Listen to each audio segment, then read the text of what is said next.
Bien, vamos a continuar ahora con el tema del campo magnético.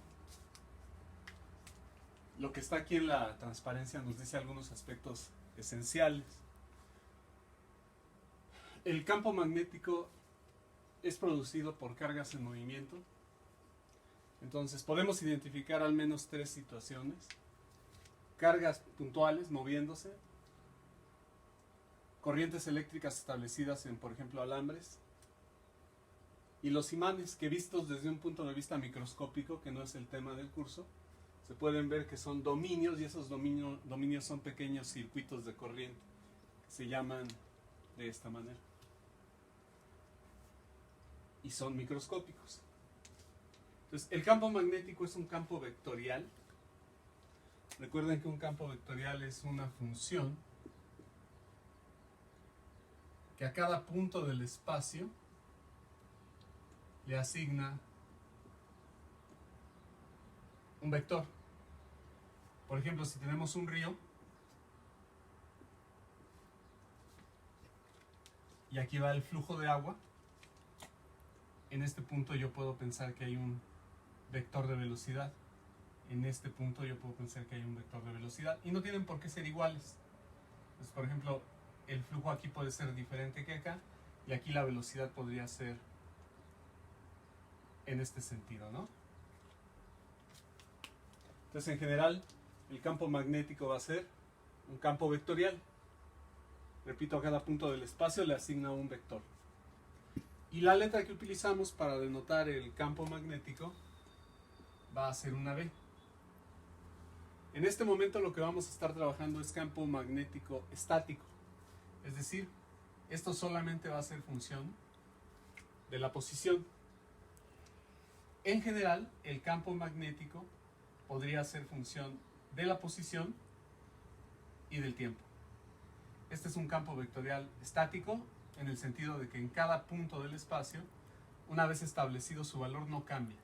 Y este es un campo vectorial no estático porque en cada punto del espacio depende también del tiempo. Entonces, conforme el tiempo transcurre, puede ser que esté cambiando en ese mismo punto.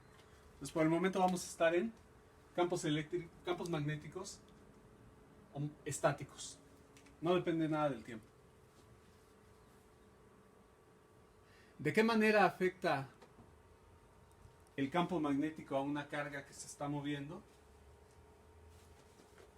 De acuerdo a la expresión experimental que está ahí. Es decir, experimentalmente se ha observado que si tenemos en un punto del espacio una carga que se mueve con velocidad v, y en ese punto del espacio hay un campo magnético v generado por algo, ese algo puede ser otra carga que se esté moviendo, un alambre que lleva corriente, o un imán, entonces se va a ver afectado de esa manera. Lo que ahí se escribe es que supongan que en este punto del espacio tengo una carga Q y que se está moviendo en este instante con velocidad v.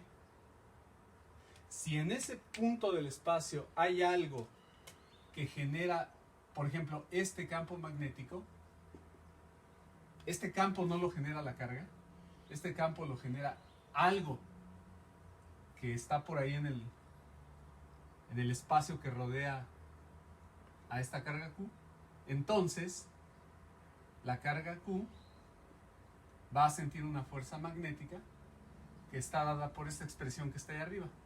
La carga V cruz V. Y esta cruz nos denota el conocido producto vectorial o producto cruz. Entonces, todas las propiedades que ustedes saben que cumple esto, las podemos aplicar para calcular la fuerza magnética. Por ejemplo, algo bien importante es la regla de mano derecha. La regla de mano derecha dice que la dirección de la fuerza va a obtenerse si tomamos el producto de este vector con este vector. Origen con origen, como está aquí. Menor ángulo entre estos dos vectores, que en este caso puede ser este, el ángulo θ. ¿En qué dirección va V cruz V? Mano derecha en el primer vector. Llevo los dedos de la mano derecha hacia la palma a través del menor ángulo entre estos dos. No puedo hacer esto porque recorrería el mayor ángulo entre estos dos. Tengo que ir de B hacia esta otra B. La única posibilidad es esta. El pulgar me va a decir hacia dónde va la fuerza en este caso. Entonces va hacia adentro del plano de este pizarrón. Entonces, todo lo que sabemos del producto cruz lo pueden aplicar. Para los que no lo tengan muy fresco, recuerden que si A es un vector y B es otro vector en R3, entonces A cruz B es igual a menos B cruz A. Anticonmuta, no es conmutativo. El tamaño de A cruz B se puede obtener como el tamaño de A por el tamaño de B por el seno del menor ángulo que hay entre estos dos vectores. Si hacen un esquema, este es el vector A, este es el vector B, este es el ángulo entre los dos, el menor. Entonces el tamaño del producto es A por B por el seno de teta. Noten que A cruz B es perpendicular a A y A cruz B es perpendicular a B. Es decir, el producto cruz nos da un vector que es perpendicular a cualquiera de los que intervienen aquí. ¿Qué otras propiedades son útiles? En los problemas es útil esto. Si yo tengo un escalar lambda y lo multiplico por A cruz B, entonces el escalar lo puedo mover a donde yo quiera. Por ejemplo, esto lo puedo pensar como lambda A cruz B. O lo puedo pensar como A cruz lambda B. O lo puedo pensar como lambda por el producto A cruz B. Entonces cualquiera de las tres es válida. El escalar lo puedo mover a donde yo quiera. Esas propiedades son útiles. ¿Qué otras propiedades se me ocurren ahorita que pueden sernos de utilidad?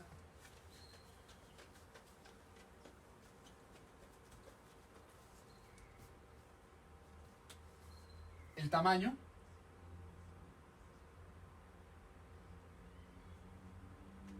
Bueno, mejor ponemos la definición. El A cruz B se define como, para que recordemos, I, J y K, componentes del vector A, componentes del vector B.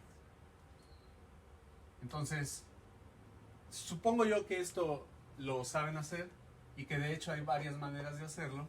Entonces aquí cada quien que use lo que le parezca más sencillo. Pero esta es la definición del producto cruz.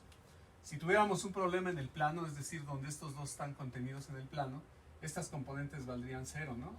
Un par de componentes valdrían cero.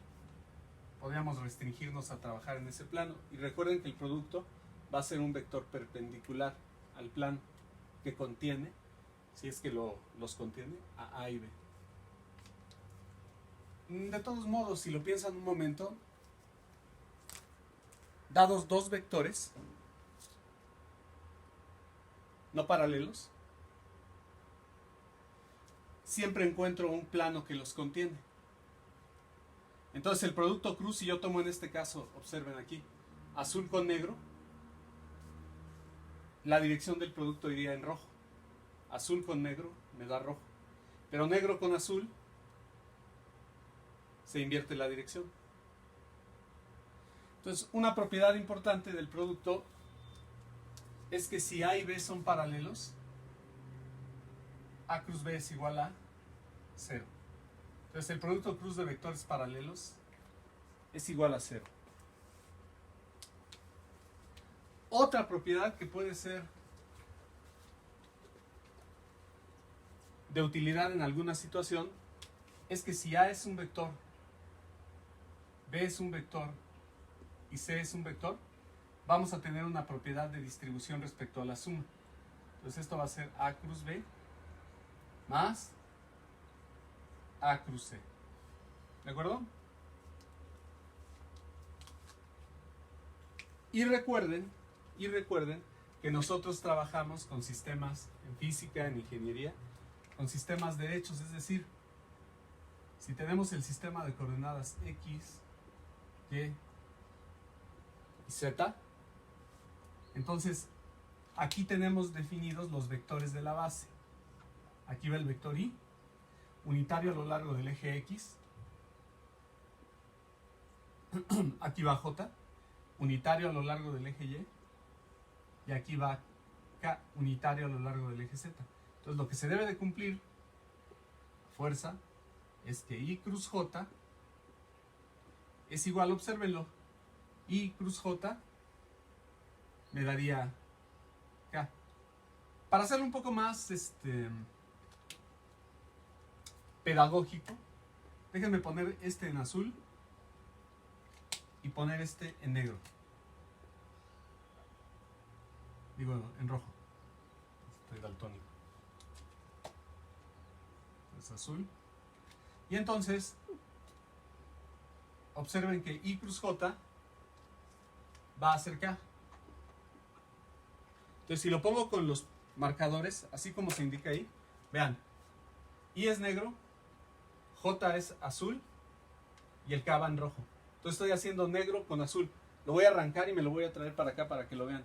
I cruz J me está dando en la dirección roja. O sea, me da K. ¿Se ve? Si yo tomara J cruz I, azul cruz negro, me daría rojo, o sea, en menos K. Y si a esto le creen, entonces las otras relaciones que nos van a salir van a ser las siguientes. J cruz K es igual a I. Y la última sería K cruz I es igual a J. Bueno, esto ya debe de ser conocido, pero el código de colores lo aprovecho en este caso y vuelvo a repetir. Nos va a ser de utilidad. Entonces el código de colores es así: eje X, eje Y y eje Z. Entonces noten, J cruz K, azul cruz rojo, nos está dando en negro, o sea, en I. Y rojo cruz I, rojo cruz negro, véanlo, rojo cruz negro, me estaría dando en J. Entonces, lo único, siempre repito, lo único que necesitan aprenderse es esta, porque estas dos se obtienen como que empujo y paso, empujo y paso. O, si quieren, este de aquí lo paso para acá y empujo y tengo este. Este que está aquí lo paso para acá y empujo y tengo este. Entonces, dada una, se obtienen las otras. No tenemos libertad para elegir los ejes. Tenemos libertad para elegir solo dos. El tercero queda fijo por esto. Por ejemplo, si alguien es poco ortodoxo y les dice que este es el eje, este de aquí es el eje Y y este de acá es el eje X, entonces este no puede ser Z porque se debe de cumplir que I cruz J es K.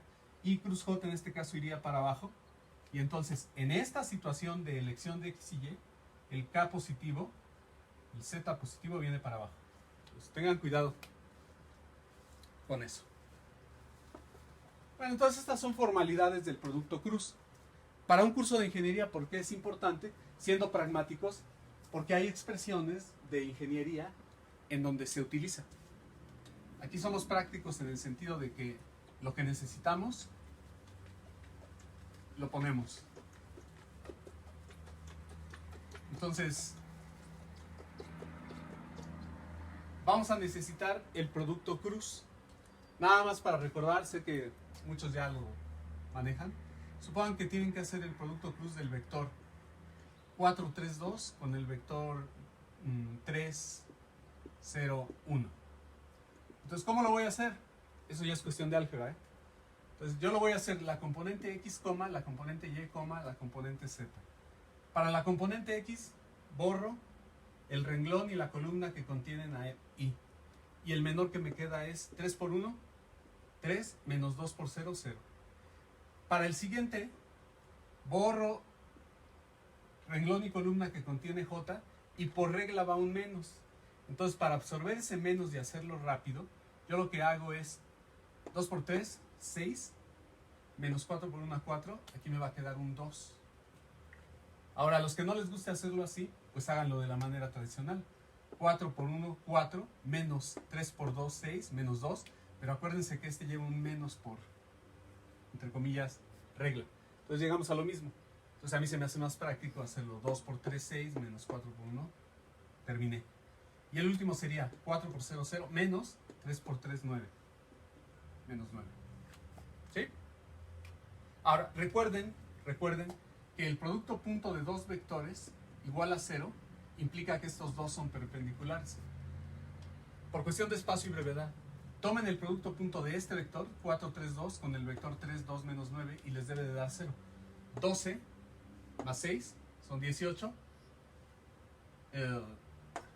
Por este, menos 18, igual a 0. Tomen el producto punto de este vector con este vector y nos va a dar 3 por 3, 9, más 0, menos 9, igual a 0. Este es perpendicular a este es perpendicular a este, porque ya dijimos, ¿no?, que el producto cruz de dos vectores va a ser un vector que es perpendicular a este y a este. Este nada más es un ejemplo numérico.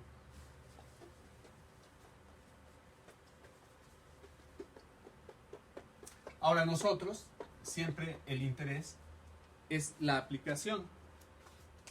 Entonces, ya dijimos que B es un vector.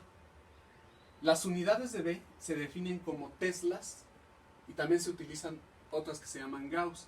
El tesla no se lo tienen que aprender de memoria, esta sí, porque es lo suficientemente importante.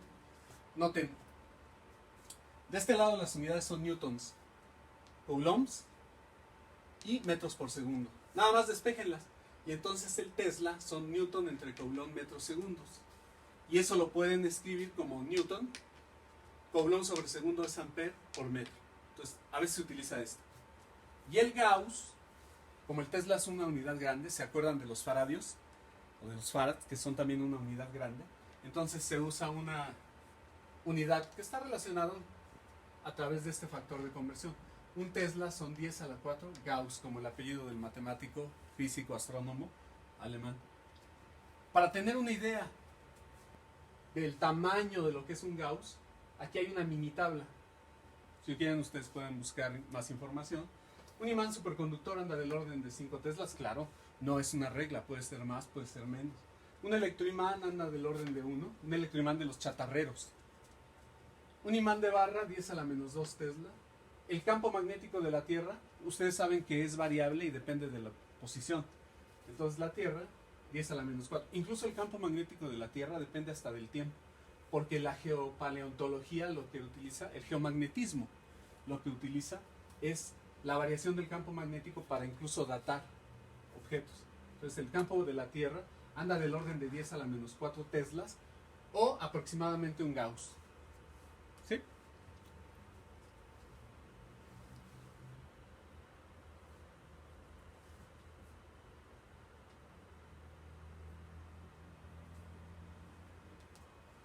Vamos a poner un ejemplo del cálculo de una fuerza magnética que actúa sobre una carga en movimiento.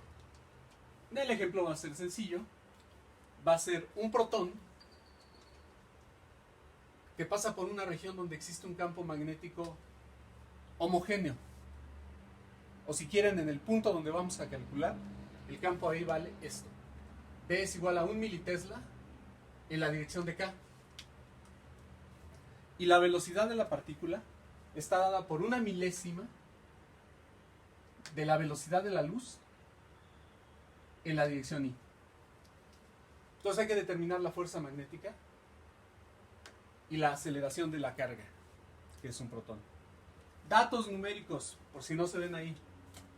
Recuerden que la rapidez con la que la luz se mueve es 10 a la 8 metros por segundo, o los famosos, aquí me falta un 3, por 10 a la 8, 300.000 kilómetros por segundo.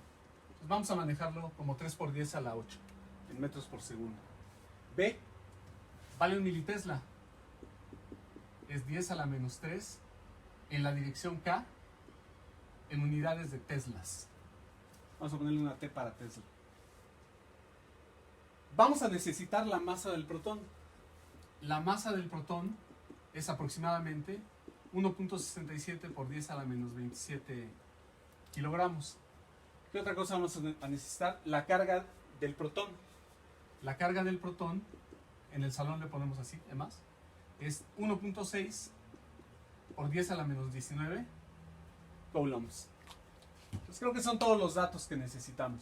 Entonces básicamente lo que hay que hacer es, en la formulita de fuerza igual a QB cruz B, sustituir los valores que tenemos.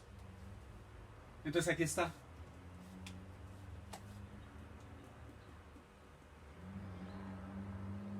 Ahí está la formulilla. Entonces lo que vamos a tener es fuerza. Le puse el subíndice magnético, si no se lo quieren poner ustedes, no importa. Q, la velocidad, B. Aquí está otra vez la carga. Aquí está un poquito con más detalle esto. Aquí está el escalar.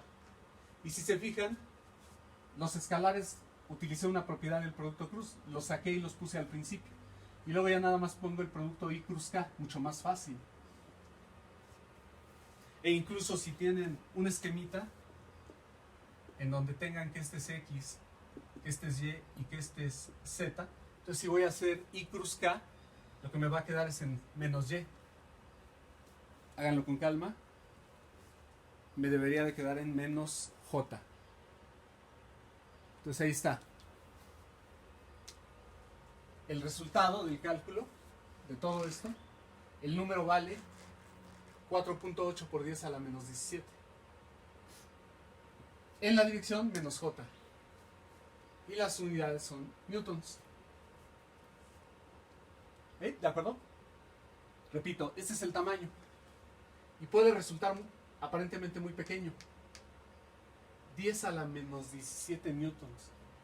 O sea, una cantidad que se podría decir como una 100.000ésima de una billonésima de Newton.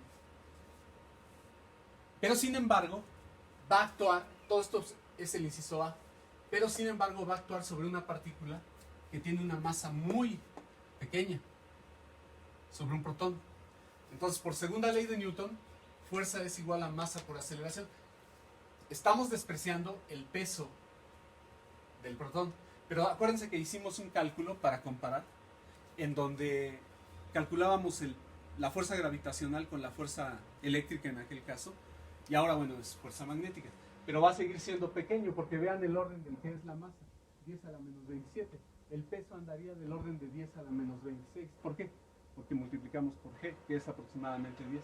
Entonces sería despreciable el peso. Entonces, si despreciamos el peso, la aceleración va a ser gigantesca. Si lo comparan con G, es como 10 a la 9 veces más grande que el valor de G. Entonces hay que tener cuidado, porque cuando las fuerzas son pequeñas, si actúan sobre objetos de masa pequeña, pueden provocar efectos considerables. Ahora vámonos con otro ejemplo de aplicación. Pero antes que eso, antes que ver el ejemplo del selector, permítanme decir lo siguiente. Si en una situación nosotros tenemos simultáneamente campo magnético y campo eléctrico en donde vive o está pasando una carga, supongamos, tengo la carga Q que se mueve con velocidad V. Si en ese punto, si en ese lugar, si en ese momento yo tengo también un campo eléctrico producido, no sé, por otras cargas, por un capacitor, vayan ustedes a saber, y tengo un campo magnético B producido por cargas en movimiento, no ella, otras, por corrientes eléctricas en alambres, etc. Entonces esta carga va a sentir una fuerza a la que vamos a llamar fuerza de Lorentz. Lorentz va a ser igual a una parte magnética que acabamos de ver, más una parte eléctrica. A esta fuerza electromagnética le vamos a llamar fuerza de Lorentz. Entonces necesitamos esta expresión para ahora ver este ejemplo del selector de velocidades.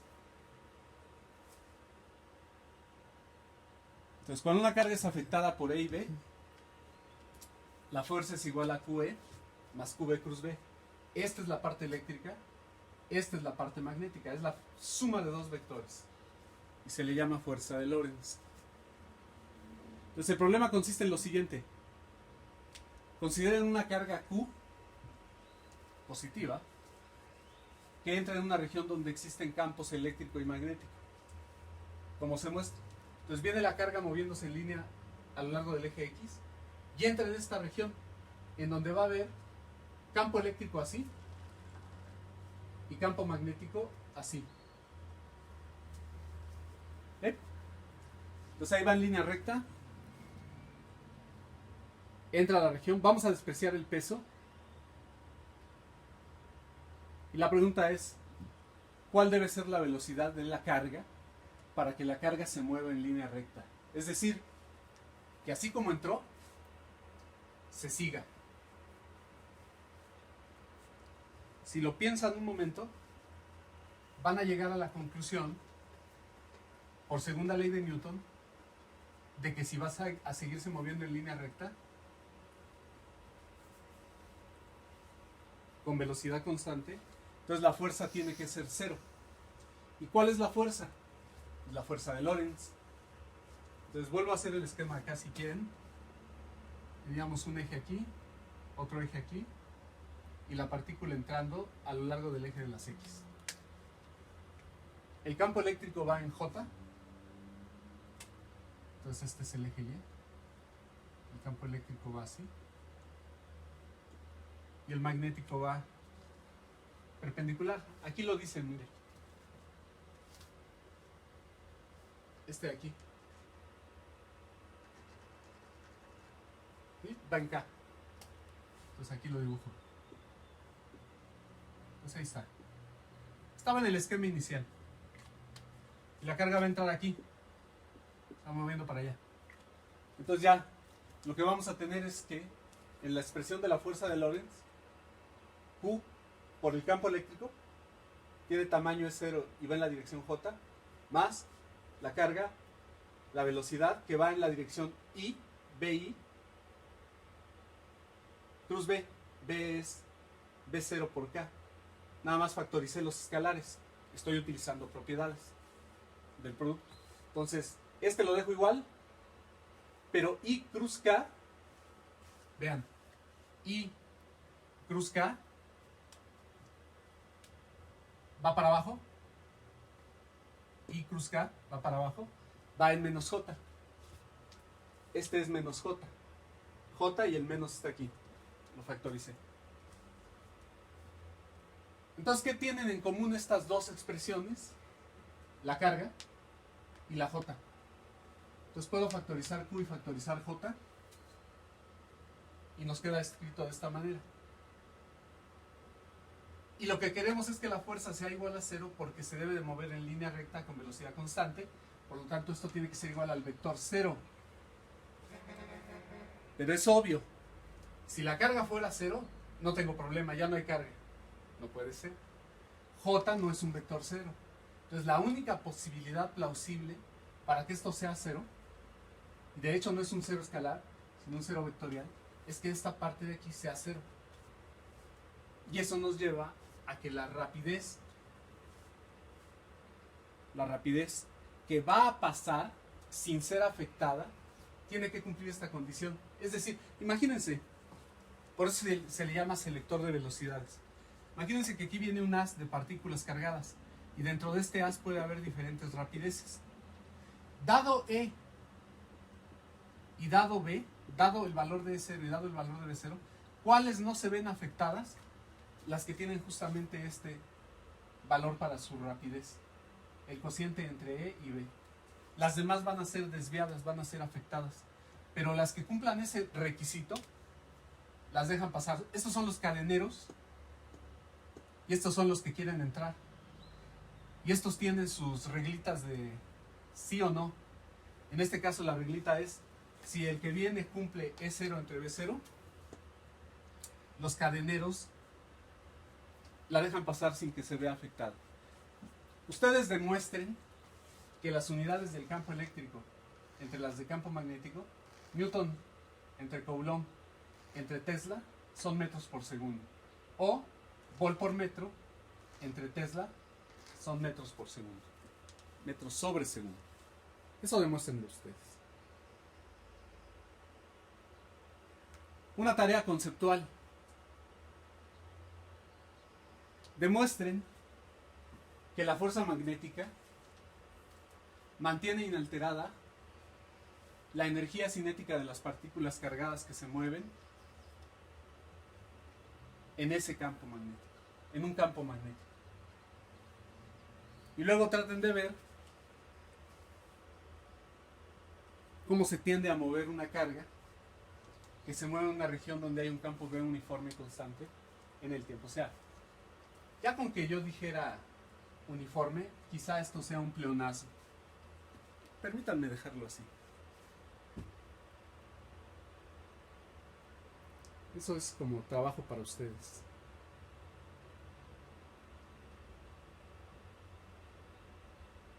No, creo que así no se ve bien. Mejor así. Pues vamos con otro ejemplo ahí. Este es un poco elaborado.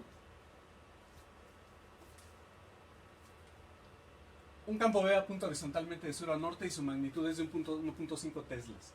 Si a través de este campo se mueve un protón de 5 MeV verticalmente hacia abajo, ¿qué fuerza magnética actúa en el protón? Vamos a cortar aquí y ahorita volvemos con otro video en donde trabajemos este. Si quieren ustedes, lo pueden ir haciendo y luego comparen. Entonces, ahorita le seguimos.